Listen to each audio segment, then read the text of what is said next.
Assalamualaikum warahmatullahi wabarakatuh. Perkenalkan, kami dari kelompok 1 akan memaparkan tugas proyek UAS Teori Ekonomi Islam, analisis permasalahan ekonomi Indonesia dalam perspektif teori ekonomi Islam. Temanya yang berjudul pengangguran, korupsi, dan kesenjangan ekonomi. Kita masuk ke latar belakang. Latar belakang menjelaskan alasan mengapa dilakukan sebuah penelitian dan mengidentifikasi masalah umum pengangguran, korupsi, kesenjangan ekonomi dalam ekonomi Indonesia. Hal tersebut menjadi dasar penelitian ini dilakukan. Untuk rumusan masalah, yang pertama ada pengangguran, kedua korupsi, dan ketiga kesenjangan ekonomi. Lalu tujuan penelitian ada 3. Yang pertama, tujuan yang ingin dicapai dari dilakukannya penelitian untuk menjawab bagian rumusan masalah pengangguran. Yang kedua korupsi, ketiga kesenjangan ekonomi. Kita menuju ke pengangguran dulu. Fenomena yang dipilih. Pengangguran merupakan salah satu permasalahan ekonomi paling mendasar yang dihadapi Indonesia hingga saat ini. Pengangguran terjadi ketika seseorang yang berada dalam usia produktif tidak memiliki pekerjaan, sedang mencari pekerjaan, atau tidak sedang bekerja karena berbagai alasan.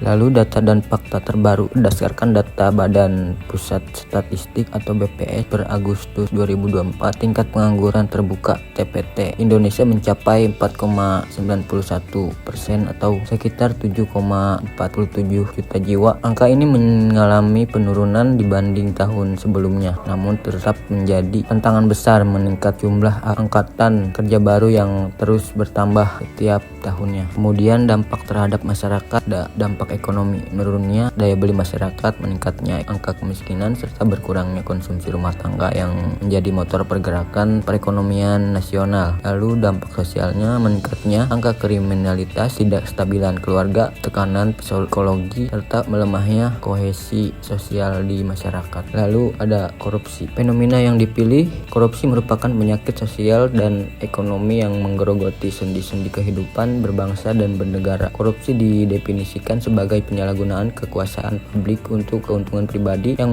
meliputi suap, gratifikasi, penggelapan, pemasaran, dan berbagai bentuk kecurangan lainnya dalam mengelola keuangan negara. Lanjut data dan fakta terbaru. Indonesia berada di peringkat 99 dari 180 negara dalam indeks persepsi korupsi IPK tahun 2023 yang dirilis oleh Transparansi Internasional dengan skor 34 dari skala 100. Komisi Pemberantasan Korupsi yaitu KPK mencatat sepanjang tahun 2023 sampai 2024 terhadap ratusan kasus korupsi yang ditangani dengan nilai kerugian negara yang mencapai triliunan rupiah. Selanjutnya dampak terhadap masyarakat. Dampak ekonomi menghambat pertumbuhan ekonomi, mengurangi investasi asing, mengalihkan anggaran publik dari sektor kesehatan dan pendidikan ke kantong pribadi oknum pejabat. Dampak sosialnya memicu ketidakpercayaan masyarakat terhadap institusi pemerintah, memperparah kesenjangan sosial, serta merusak tatanan nilai-nilai kejujuran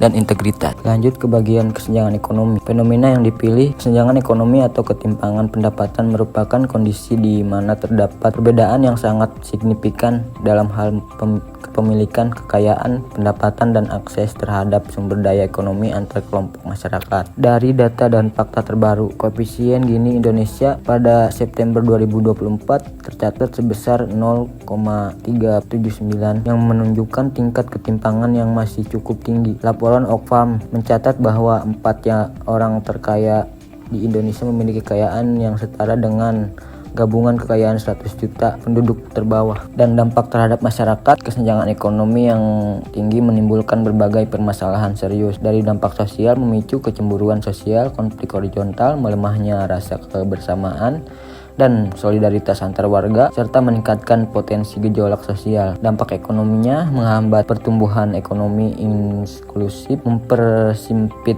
pasar dalam negeri karena rendahnya daya beli kelompok menengah bawah. Dampak politiknya berpotensi melemahkan demokrasi karena kelompok kaya dapat mempengaruhi kebijakan publik demi kepentingan mereka sehingga rakyat kecil semakin terpinggirkan.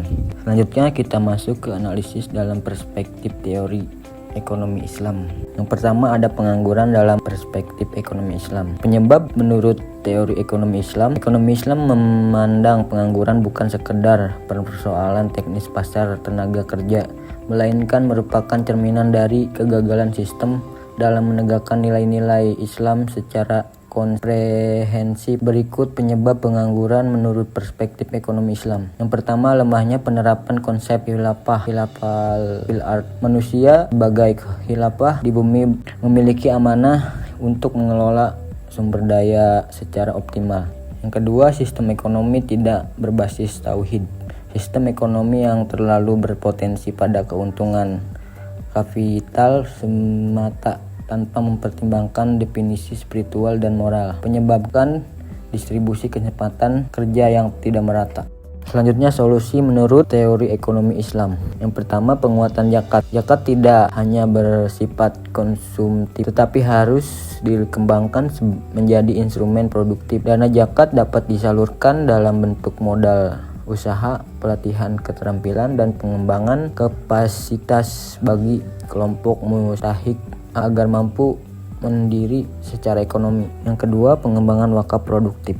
Wakaf aset produktif seperti tanah, gedung, dan alat produksi dapat dikelola oleh lembaga nazir profesional untuk membuka lapangan kerja bagi masyarakat di sekitarnya. Lalu, eliminasi riba melalui keuangan syariah. Perluasan akses keuangan syariah berbasis bagi hasil mudharabah masyarakat sekitar. Lalu ada korupsi dalam perspektif ekonomi Islam.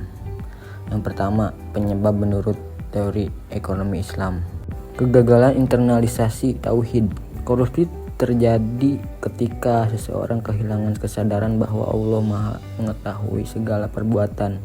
Lemahnya landasan tauhid menyebabkan seorang berani melakukan kejahatan demi keuntungan duniawi semata. Pengabaian konsep khilafah dan amanah.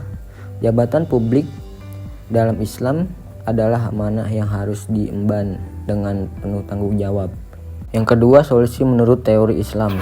Pendidikan tauhid dan akhlak. Penguatan pendidikan berbasis nilai-nilai Islam sejak dini untuk membentuk karakter manusia yang jujur, amanah, dan bertanggung jawab sebagai pondasi mencegah korupsi dalam diri. Yang kedua, reformasi sistem pengawasan atau hisbah.